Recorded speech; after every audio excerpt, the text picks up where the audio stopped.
Alrighty, I think we'll start it off here. So welcome everyone to our AMA. Obviously, you guys have the chance to ask us pretty much anything you want, especially regarding the recent announcements and updates. My name is Valos. I'm one of the community managers, and also here is Nova. Hi guys, my name is Nova and I am also one of the community managers. And joined with us is Sam and Denik. I'll give you guys a chance to introduce yourself. Hey guys, this is Sam Kim, one of the advisors at the Foundation for MetalCore. And so, I work closely with the development studios and all the developers and the marketing team in trying to launch MetalCore, trying to make it as successful as possible and to kind of meet all of your expectations. So I'm super excited to be here with you guys. Appreciate the turnout and looking forward to answering a lot of your questions because I'm sure you have quite a bit after the announcement. And so, excited to be here and ready to take your questions. Dina, you want to go ahead? Yeah, my name's Dan. I am the CTO of Studio 369, the developers on the game for MetalCore, and I lead most of the technical side of the game development as well as a lot of the design as well. So I'm here to answer a lot of the questions around the game design, the way the game is being built, as well as some of the design around the economy and NFTs as well. Awesome. So if you guys have any questions you want to ask us, there is a text channel called AMA Questions. It's literally about 3 channels above what we're in now. So you can always type your questions in there. You can also have the ability to ask us questions using voice chat later down in the line as well. So if you'd like to talk to us in voice, you can press the little hand icon to request to speak and you'll be added to a queue and we'll get to you guys later. However, we do have some questions already, so I'm going to let Nova kick this off with the first questions. Okay, so the first question that I see here is from Camden. He is asking how many team members are on each the blockchain and game side. So on the game side, we have, I think, 50 plus working on the game. That's a mixture of developers, artists, community managers, kind of like our whole studio, our whole operation. And then there's Sam. You want to pick up the blockchain side? Yeah. So on the blockchain side, we have, I guess, about a team of 15 or so that's working on, the smart contract codes, the front end for them.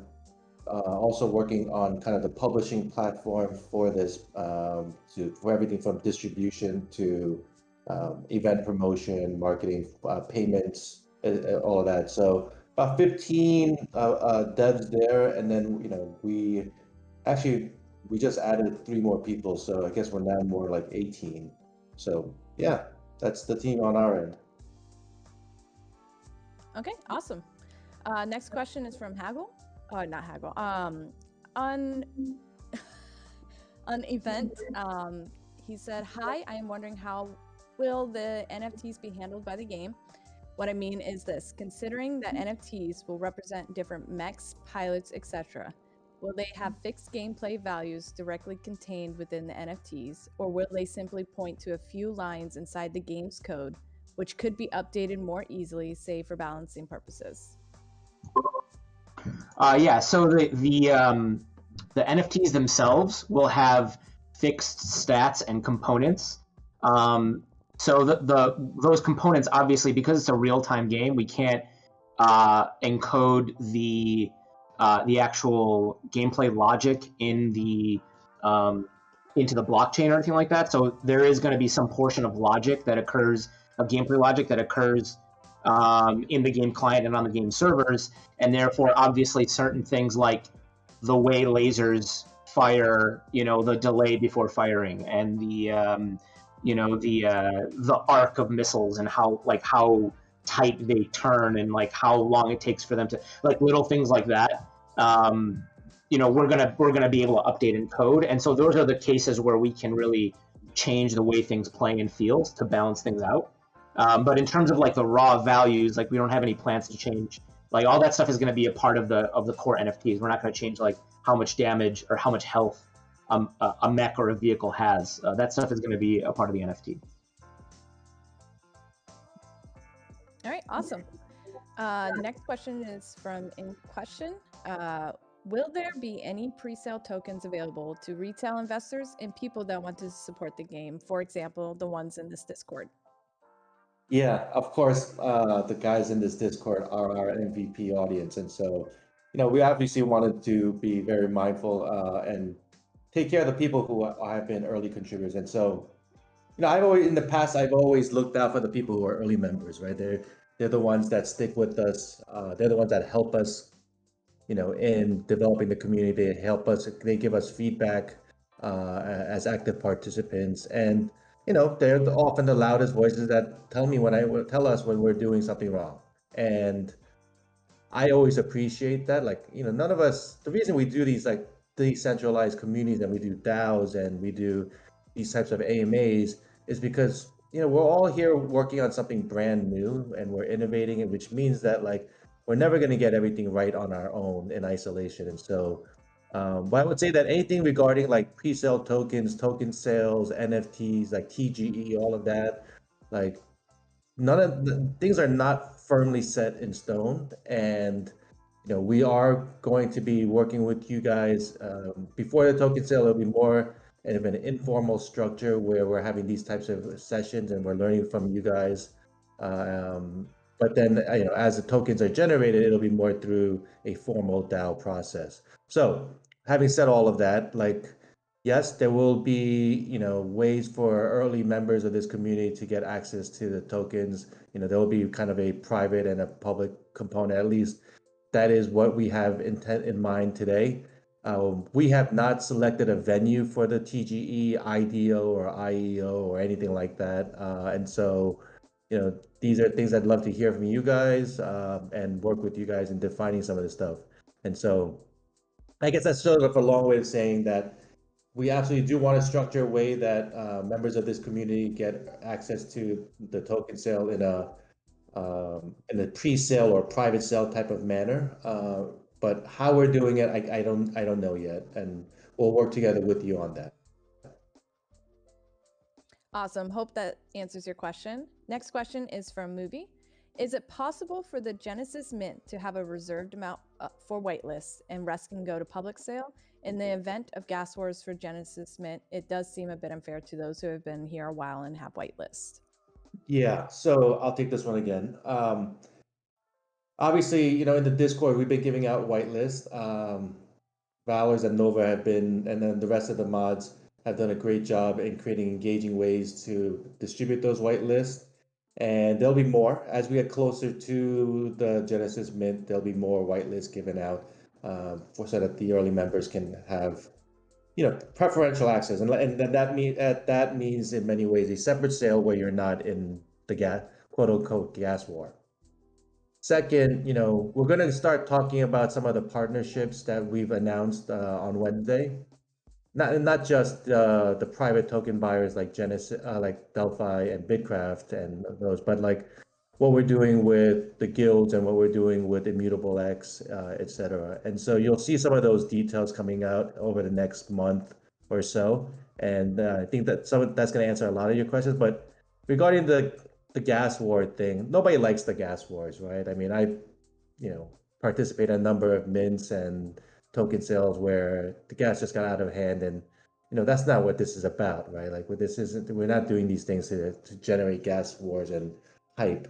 And so you'll see that like with Immutable X, that's going to alleviate any of that kind of traditional gas wars. But and we'll release more details about that in the coming days and weeks. But yeah, so to summarize, there will be a separate whitelist for kind of the Genesis Mint for people who are early members, who are early contributors. And then there will be a public sale where I still don't think gas will be an issue just because we'll be on Immutable. Awesome. Okay, so next question is from Cryptopotamus. Will you follow a similar model to Star Atlas and open a marketplace before the game where you sell in-game items to raise funds? So my approach to this is a little bit different than Star Atlas. Like, I don't want us to do the Genesis Mint and then rely on those funds to develop the game. Like I want to do the mint just before the game is ready to be played, because I think when I ask you, when you guys start you putting your money to work, it should be with the understanding that the game is like ready to go, and we're that we're not asking you to take some sort of risk like that. And so, no, I don't plan on following the Star Atlas model. I suspect that none of you guys are asking me to do the Star Atlas model, though I could be mistaken. I've been wrong, made wrong assumptions many times in my life. But yeah, the current plan is to do the NFT mint, so that shortly after you have your NFTs, it's going to be usable in the game. Okay, hope that answers your question. The next question is from Decentralized Knowledge. They asked, I saw today NFT Worlds published their CertiK audit, and people staked like 12% after just a few hours. So I'd like to be part of something on L2 where the TPS is economical and efficient. So your project is on IMX. What if ETH 2.0 gets released? Will IMX still be useful to people? Do you have a backup plan to cross-chain to ETH 2.0? Okay, so this question is probably just to make sure everybody here understands the question, because this is, it's a deep question, right? And so, yeah, we obviously selected, and the question is basically saying, like, if you're going to be on IMX, right, Immutable X.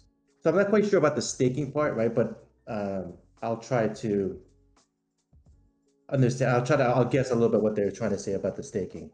So IMX is a layer 2 on top of Ethereum, and so it operates, independently of Ethereum in many ways. And so the smart contract kind of coding is somewhat different than writing this directly on Ethereum. And so the question is, whether there's a challenge with IMX, or whether ETH 2.0 actually gets released and it's like a better solution. Do I have plans to either jump to ETH2 or like have a backup plan?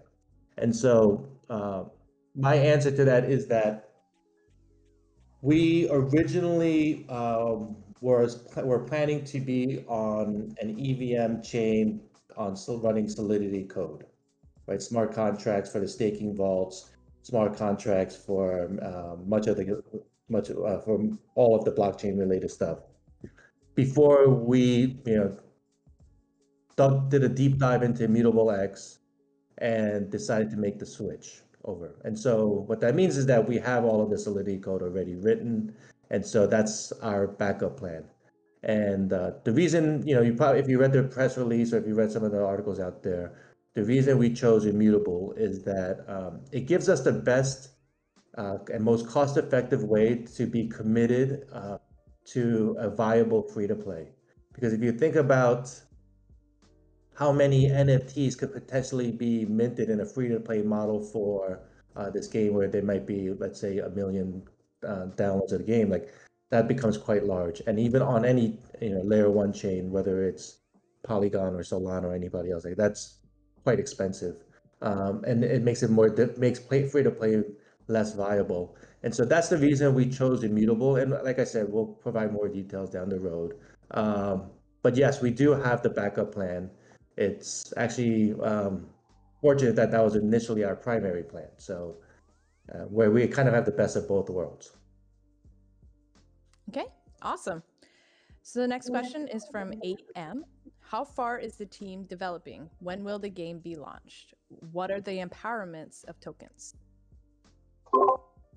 So the game is, we would call it in kind of like a vertical slice stage right now, which means that you can play it. You can kind of pilot all like one of each type of vehicle. You can run around on the map. You can do most of the things that you're going to be able to do in the final game.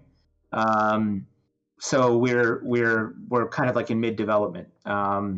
So we are planning for an early access, really like actually more like an alpha release of one of our game modes, which is going to be the kind of open world game mode in late summer, so Q3, and then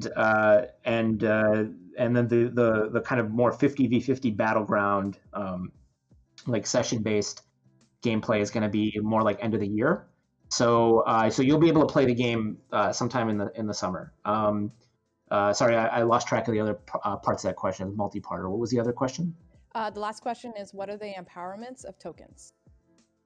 So when you own an NFT, you'll be able to play you'll be able to essentially own or rent an NFT. You'll be able to essentially spawn either a character or a vehicle in the game, and that will give you, first of all, a huge power spike, obviously, and second, it'll give you access to areas and types of gameplay that you wouldn't ordinarily have been able to do.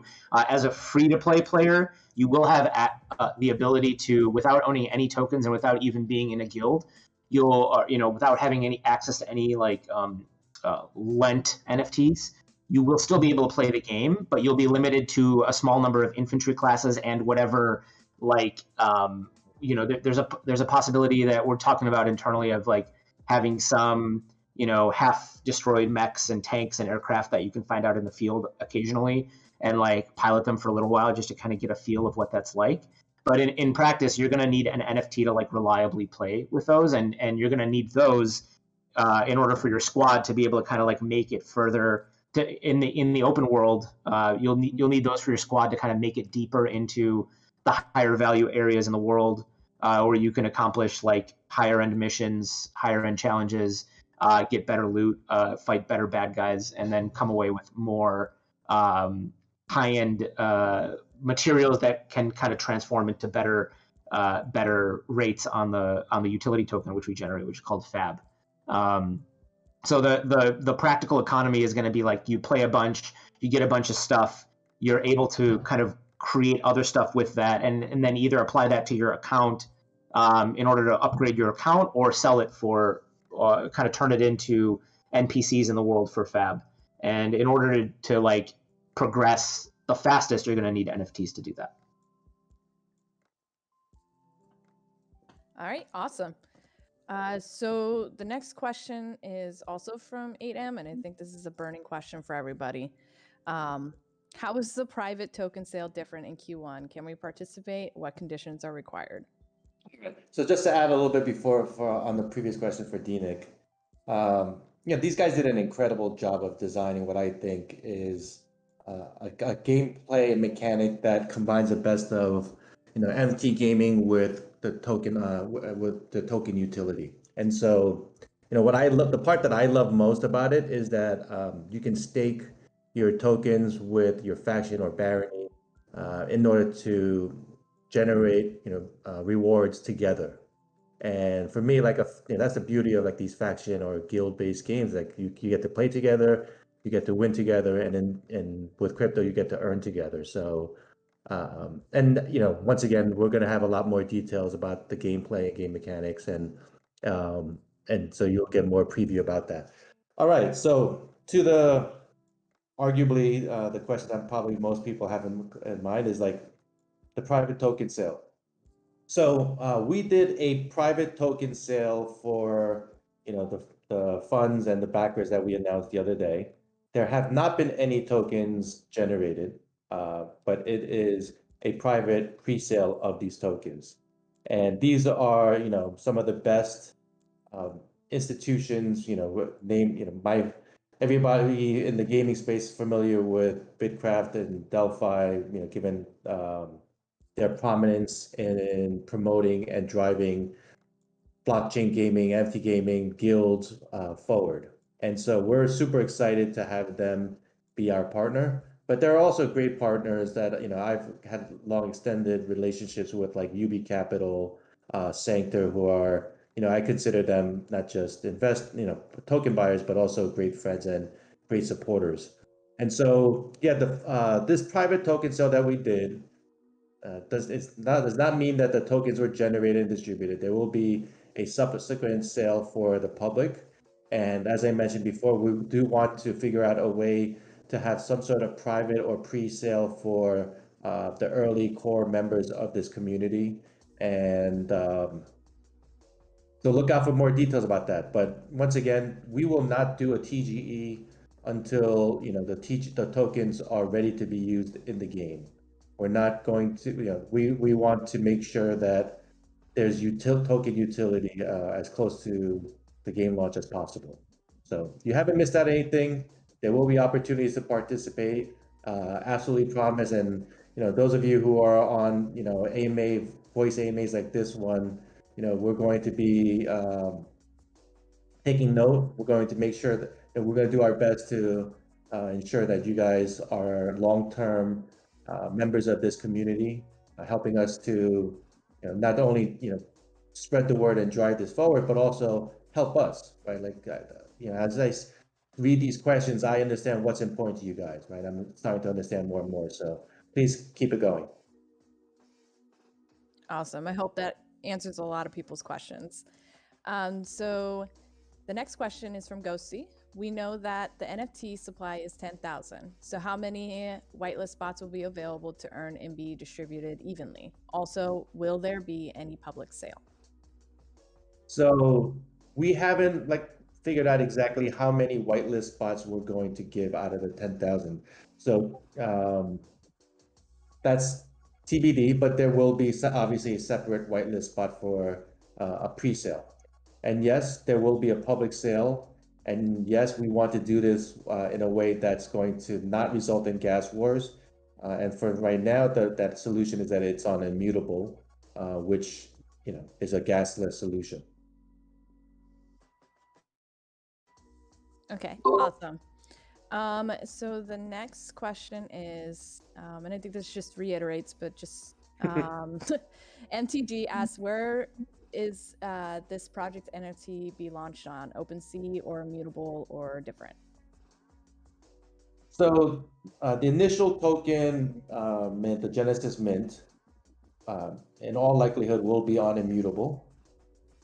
The trade, as far as secondary trading goes, I mean, as an NFT holder, you will have the option to withdraw onto the Ethereum main chain and trade on OpenSea, or if and when OpenSea supports Immutable, you may trade directly on OpenSea on Immutable. So it's not one. There's not one answer to that question. It's basically yes to all of those questions. And so yeah, you should have plenty of venues to buy and sell the NFTs and to hold your NFTs. Okay, awesome. The next question is from Crypto's Red Pill. Regarding announcement, I am wondering why all these investors have invested already without a light paper or white paper. I probably think that the reason they invested without the light paper and the white paper is that we have guys like D-Nick. We have guys like Matt Candler. We have artists like Stefan. It's at the end of the day, I think these guys all, it's team first and foremost. It has nothing to do with me, sir. And they understand the vision. And yes, there is a working draft of a light paper and a white paper, but those, if we were to publish it now, it's going to evolve and change anyway. So private token buyers aren't buying, doing a pre-sale on these because of what we write on a light paper, white paper. We could write anything on that, but we have the team, and the team has been developing this product for, I don't know how many months now. I keep saying 6, but I know it's longer than that. It's more. It's like 9 months now. Yeah. Yeah, and so they've seen the product, and nothing speaks louder than those two things for me. I mean, team and product, it's what it's all about. Like what you put on light paper or white paper, doesn't mean a terrible much to me until the product is released. Awesome, have answered the question. So next one we have from MTG, and they're asking, is there any possibility about having a free mint? So Dan probably can answer this in more detail, but there will be ability to craft NFTs in the game.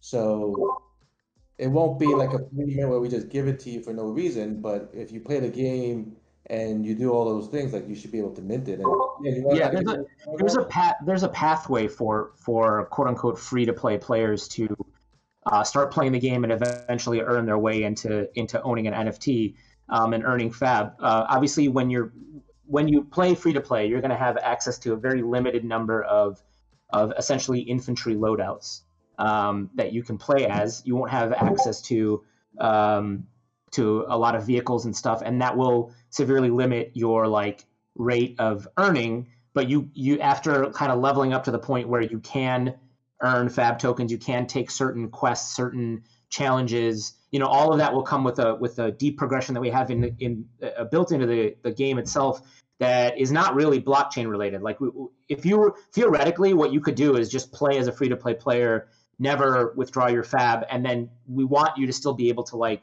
have like a lasting progression that you can play the game for a long time with your like limited set of loadouts that you have like default available to you. And then if you choose to join a guild or join an organization that will allow you to use their NFTs, then you have that option available for you too. So there's basically already a path for people who don't want to invest a ton of money up front to kind of build themselves up in the game. So that's the kind of thing that we're providing for people. All right, awesome. So Blue Seros is asking, so after the first AMA, the gameplay kind of seems similar to PlanetSide, and they want to know how the dev team is going to control a faction from going too big, as for the winning side will get the lion's share of the prize. So as people tend to attract more to the winning side and bigger side to get a piece of the winning prize, is there any way to balance the members of all the factions? Well, okay, so there's two things there. You're getting a piece, but you're getting more of a diluted piece. You're also probably having to wait longer to get into things like battlegrounds that have like limited slots available to them. So on the one hand, yeah, there is a benefit to being on the quote unquote winning side, but there's also benefit to being on the smaller side because when you're on the smaller side, you're getting a larger share of whatever they do get, and you're more likely to be able to get into the game right away, right? So kind of similar to what most other games do, where they have kind of faction balance queues. Not like universally, like you'll always be able to play some portion of the game, but maybe some in-demand zones will have some balance queues. And if you're on an overpopulated faction, you'll have to change. Also, there's another important point in our game, which is that there are 3 factions that fight for territory control over the planet. And then there's a 4th faction that's basically like a neutral mercenary faction. That's the Earthers. So the Metal Punks, the Gearbreakers, and the Holy Corp are the ones that are fighting for territory control over the factions, kind of 3-way territory war.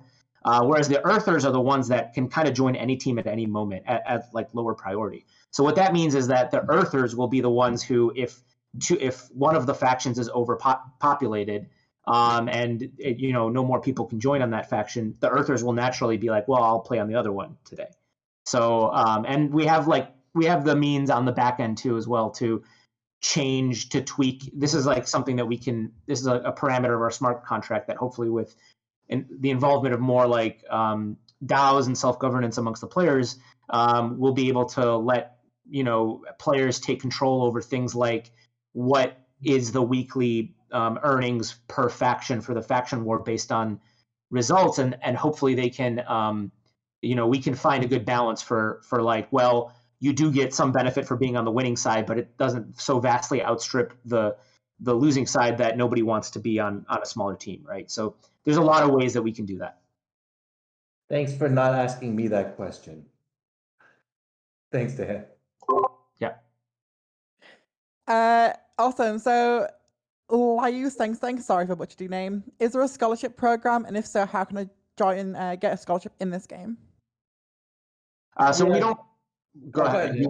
Okay, yeah. So we don't have a scholarship program. We have what we call a guild program, and what that means is players and organizations like DAOs and like I won't say IRL guilds, but like outside the game guilds will form what we call baronies in our kind of game parlance, and those baronies will essentially be organizations that pool their NFTs together and then either rent them or allow them for players who don't own NFTs, you'll be able to join that barony as essentially a pilot and get permission to pilot, some of their vehicles for commission, right? So that's basically, that system is going to be built into kind of the social structure of our game. Yeah, I mean, when Dan and Matt and the team presented this game to me the first time, one of the reasons I loved it so much that I felt like this game was designed both for the professional guilds, for lack of a better term, but professional guilds like YGG, and non-professional guilds like me and my buddies, right? It just makes the design was just really perfect for that. And so, yeah, there's definitely scholarship models within, but the scholarship's going to be within that guild, or in our language, barony. And so whether you join a barony that's run by YGG or Merit Circle or somebody else, or you join one that's from with your friends, like there will be scholarship models in there where you can share the rewards with the person with the guild or the baron, the metal baron who loaned you those NFTs. And so I really thought that was like just a really, special design of that aligns you more with your guild and your barony rather than just being kind of a simple like NFT borrower. So I really love that part and I'm excited about that. And that's one of the reasons like so many guilds wanted to participate in this round. Like we, the ones that we announced on Wednesday, it's a fraction of the guilds that want to participate, and we just didn't have enough room because we need to make this game available for everybody, not just guilds. And so, but that is really why I wanted to. That's one of the reasons that it was such an appeal to guilds. I think it was a way to draw their community closer together, play together. Like, can you imagine, like, YGD taking on Merit Circle with skins that identify their guilds, together. So, I'm super excited about that. Right, awesome. They also had another question. What is the economical model of game tokens? What are the ways to obtain tokens and how to balance the production and destruction of in-game tokens? Okay, so the in-game tokens, the utility tokens, are going to be the main form of currency in our economy, and there's kind of two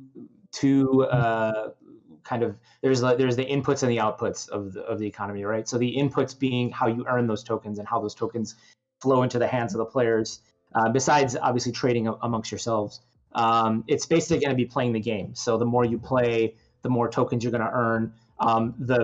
The higher level you're able to play at. In other words, like the higher level enemies you can kill in the open world, the better you can perform in PvP matches, battle zones, etc. The more the stronger enemies you take out on enemy factions, the more you'll be able to earn from those actions, as well as daily and weekly challenges. So some daily challenges are going to be like vehicle specific or character specific, and like the more stuff you build up, the more you're able to like earn your way into accomplishing these daily, weekly challenges, the more fab you'll earn. And then that brings us to the outputs of the system, which are mainly there's kind of two outputs. One is in terms of generating new NFTs, so either crafting new vehicles or characters, or like merging two NFTs together to create a stronger one, are going to require fab. And then there's going to be a bunch of in-game things that you can do that will also take small amounts of fab. For instance, things like instantly respawning in a PvP match. Like you'll be able to essentially like buy back, like you can in like a game like Dota 2, right? Where if you don't want to wait for your respawn time, you can mash the buyback button and spend a small amount of fab and get back into the game right away. Things like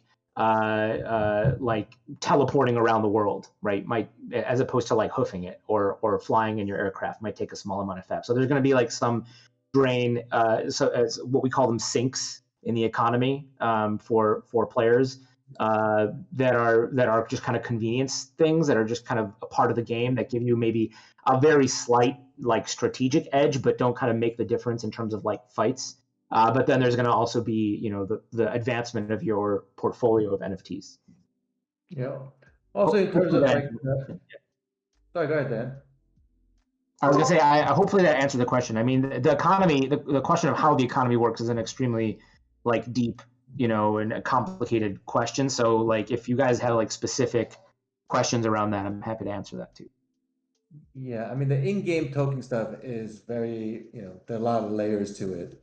But in terms of like the economic model for how the game tokens are distributed, um, I'll try my best to answer that. Like, once again, this is not something that's set in stone, so please take this with a bit of a caveat. We're working with some game economists as well as Delphi and others to design this. But we want to learn from the ones that came before us, right? So that there isn't like runaway minting of in-game currency tokens or the governance tokens for that matter. Because we know what happens when you mint too many tokens, right? We've seen it too many times, and we see here the challenges that actually went through, and they kind of retool things a little bit to resolve it, but it is a real problem. So our current thinking is that you're not going to directly buy tokens from the game. It has to be earned. This is the in-game currency, by the way, guys, the FAT tokens, and that we'll cap the number of tokens. That this is a simplified way of explaining it, but we would cap the amount of tokens that are minted in any specific period. So let's take one day as an example. In one day, we may not mint more than what was burned in the previous day plus some sort of like growth rate of the game. Once again, guys, take this with a little caveat. These are things that we're kind of brainstorming about how to keep the token in-game currency, the BAT token supply in line with the usage and the burning of the tokens. And so, yeah, we do want to make sure that there's not like runaway inflation or minting of the tokens. And we're looking at interesting models, and that's one of the ones that we're looking at.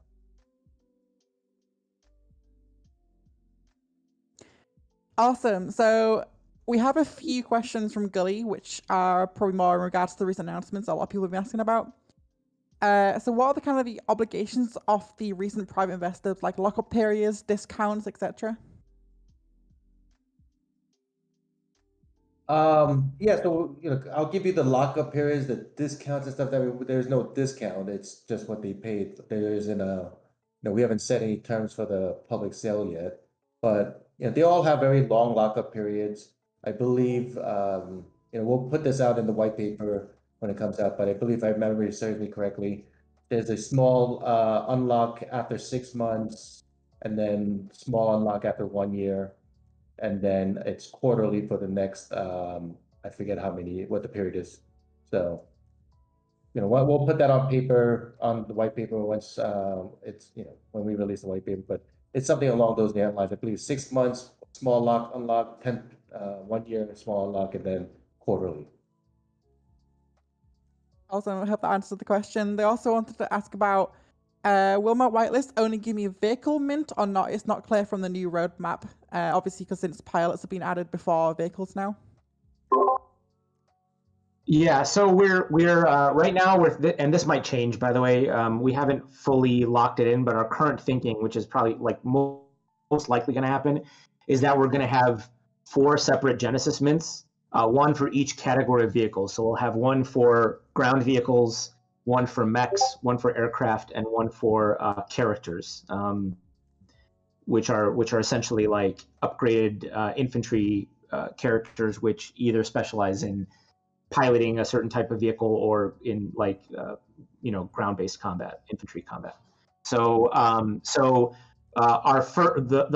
whitelist spots will be for I think what we'll probably do, and correct me if I'm wrong, SK, what we'll probably do is allow you to choose which of those you want to use your whitelist spot on.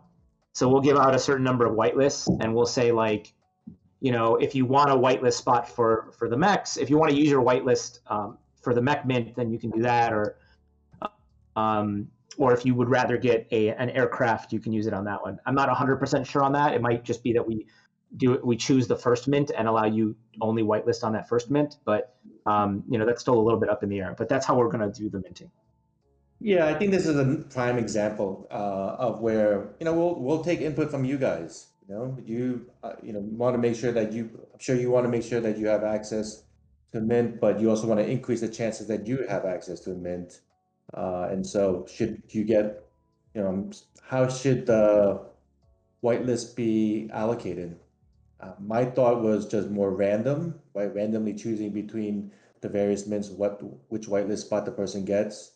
But if you guys have a different way that you would like to see the allocation of the whitelist spots, I'm open to suggestions. Guys, like I was just saying this, like we're open to suggestions for everything, right? Like we're trying to do this with you guys. We're not trying to do this at you guys, right? And so, especially sensitive things like the NFT mint and the token distribution and pre-sale and private sales, all of that.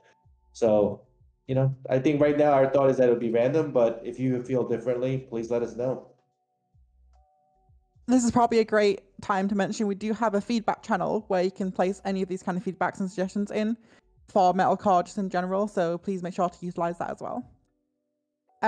So how does, quote, a guild will have the same limit of NFT mints as everyone else, end quote, work? If I get 2 mints, will that mean the guild gets 2 mints, or 2 mints per person in the guild? How will the amount of players be determined in that case? So I'll take this one, Dan. The guilds that we announced in the partnership, they were given an allocation of NFTs, right? And I believe we've allocated 15% of the mint already for the guilds, and so there'll be like 85% for everybody else. And the reason we did that is that we really need the guilds. As I mentioned, this game is very much designed with guilds in mind, both professional and non-professional. And so you guys, most of you guys, would fall into the non-professional side, and so most of it is dedicated for you guys. But we didn't want to give the guilds, get the guilds in there because they are going to be active participants in helping us with the game design, game testing, game balancing, all of that stuff before we come to you guys and ask you guys to buy an NFT and play the game and commit your time to it. Because professional guilds, that's what in many ways that's what they're designed for. They're designed to help build their regional or local communities, help onboard games, help them get through the process of learning about how to set up a wallet, how to play a game, maybe for somebody that comes from the crypto side. And so that's why they were given a little bit of extra access. Now, future guilds that come and participate, they will be no different than anybody else. They will have to get their allocation of NFTs from the open market or participate in the same NFT mint as everybody that's on this call. So that's kind of how the minting for NFTs go for guilds. All right, awesome. One last question from Gully.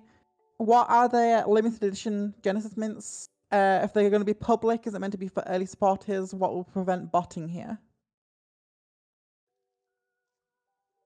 Can you repeat the first half of that question? The limited edition Genesis mints. What are they? What are they, or when are they? What are they? Sorry. What are they? They are the Genesis mint. I don't know what else to say about that. I mean, this is the first release of NFTs for the MetalCore game, and it's a special access to those who are members of the community, who are early participants. That is the Genesis mint. It's a limited edition. They're in-game NFTs. That's what they are. They're the same NFTs that we've been talking about. I think they were referring to the limited edition, the first ones before the pilots, but I think there's probably more information on that going to come soon. It's not really released yet, so. One here. Really quickly, I saw a question from Arcteryx that I want to clarify on. It will be possible to play the game with a vehicle and no pilot, because everyone's going to have access to some default character classes. So you'll have an NFT vehicle, but you'll be piloting it with a default character. So that's how that would work if you have a vehicle but no pilot. Awesome. So we have one from Robot Wizard. They just found out about the game the other day. They love giant robot battle space kind of games. Quite familiar with MechWarrior and BattleTech universe, and we're wondering what the vision is for battle, and if to what extent we might be seeing robot configuration and customization.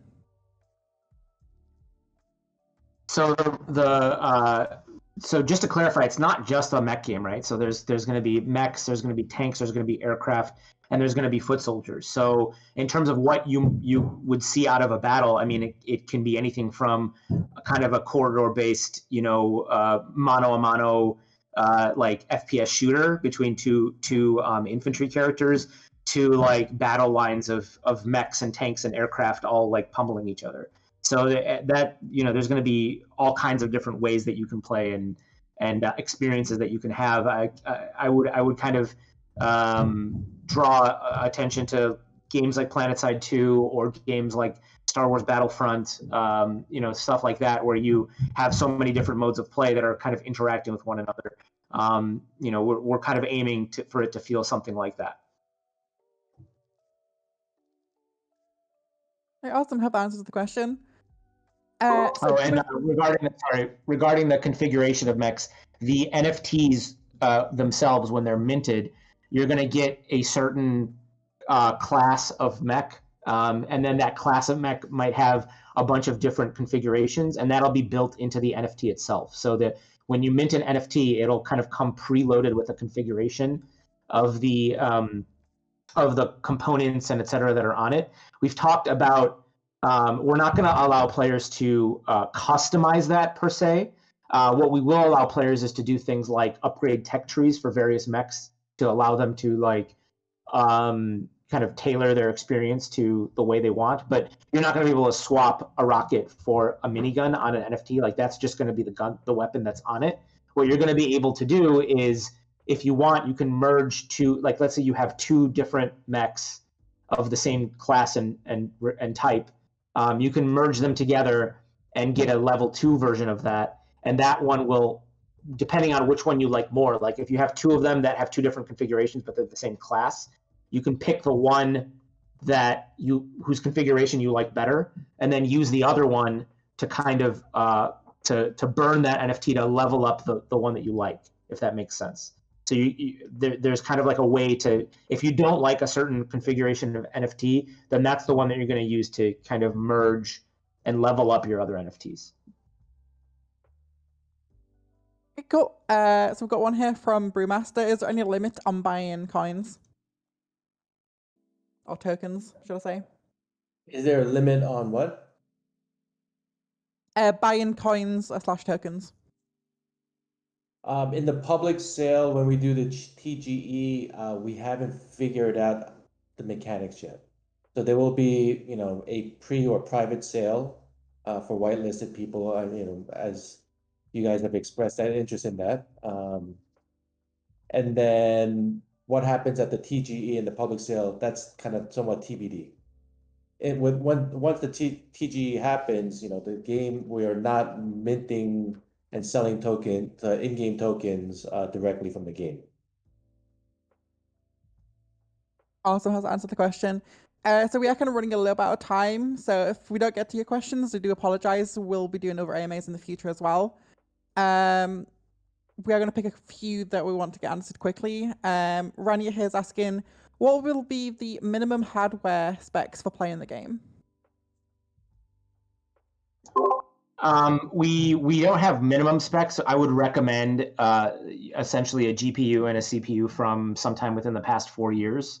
Essentially like a GTX 1070 and relatively newer generation i5 should be sufficient. But you'll probably be able to play on like lower end. This is first, by the way, this is just at launch for the PC open world game. A couple things. You're going to be able to play on lower spec. It'll just have like a little bit of a worse frame rate. And then we will have other modes that allow you to play, for instance, in smaller scale kind of types of game modes that are not as intensive. Those will be forthcoming. So it won't, like, the initial version is that's kind of what we would recommend. But we'll have like mobile versions. We'll have different types of modes that if you have an older PC, you might be able to play those a little bit more easily. Very awesome. We also have one here from Fezwick. I've dealt exclusively in Cardano so far. I need to prep so I'm ready to mint my Mech Hunter. What should I do in terms of buying Pacific tokens or setting up Pacific wallets to be ready to buy these? Any wallet connect should be fine, whether it's MetaMask or wallet, any of those. So I don't think there's too much to prepare for that. And yeah, we hope to make it as easy as possible. We'll have pretty detailed instructions when it comes to time. Awesome. RTX is asking, will OGs be given priority in setting up our baronies in game? Will OGs be given preference in the baronies? Priority in setting up their own baronies. Oh. Anyone can set up a barony. We're not limiting it to certain number of people or anything like that. It's going to be a matter of like what NFTs and what stuff you want to bring to it. So if you want to just form a barony with your friends, just as kind of like a social group, I mean, that's effectively going to be like essentially a guild that you would have in like World of Warcraft or something. That's totally fine. We'll let you do that, and that'll just be that type of thing that you have.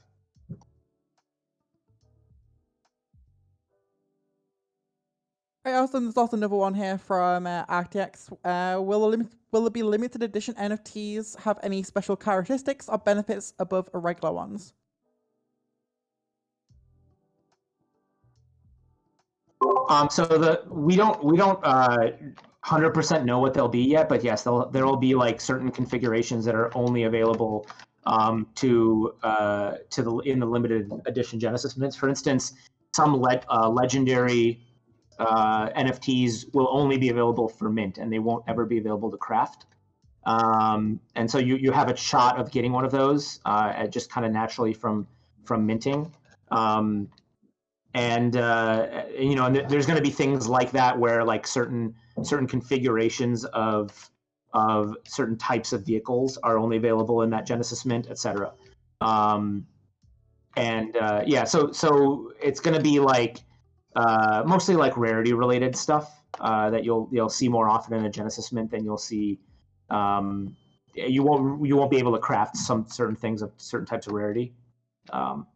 I think we might do some social like things relating to Genesis NFTs, stuff like if you own a Genesis NFT, you get access to a certain type of flare or command channel in like Allspeak or stuff like that, right? Stuff like that. That's more like showing off that you have one of these. I'll also add that there may be some surprise mints along the way here and there that may or may not give you something special in return. So stay tuned on the Discord channel. Look out for specific NFTs that might unlock things for you guys throughout the game, throughout kind of your experience with MetalCore. All right, awesome. I think we have time for one last question before I wrap things up here. Flamsy's here is asking, is there any plan to scale the game to like 500k to 1 million players in the future? Is this like the long-term plan? Why are we setting the bar so low? I'm kidding. Yeah, absolutely. You should take this one. Yeah, so I mean, the game itself can scale like just with our servers, right? So the open world portion of the game can scale with our servers. The real question is the real like thing that's a little bit trickier to design for in terms of scale is the land NFTs. And the way we simply do that is by just continuing to release more and more content in terms of like new continents and new places where people can buy earn land NFTs or purchase them and develop them. So I would say that, yeah, we're definitely in good position to scale this for as long as we need to. Amazing. So I think we're going to be ending up the AMA here. I just want to thank everyone for joining us and asking the questions. So hopefully you got answers to your questions and you feel a bit more at ease now, especially after the recent updates and announcements. But obviously we will be doing more AMAs in the future. I just want to thank everyone for coming. If you guys want to say anything else. Yeah, first, I'm kind of jealous of the name Robot Wizard. Man, why did I not think of that first? So that's a cool name. This is, thank you guys for coming. This is like the fun part of these communities when it's early like this and we get to brainstorm with you and we get to get feedback for you. I love the questions you guys ask. You know, they're questions of substance and just shows like how much you guys are excited about the game, feel like you're as excited as I am. And so, yeah, thank you. You know, we really like we're just getting really started now, you know, after the announcement. And we got a lot more in store for you guys. Please help us keep this community strong. You know, you guys are as somebody said, the OGs of the community. And so, yeah, we look to you guys to be helpful and we rely a lot on you guys because you've seen kind of the evolution of how we got to where we are, how we envision this community forming and where it's going. And so, one, thank you. And two, please continue to help.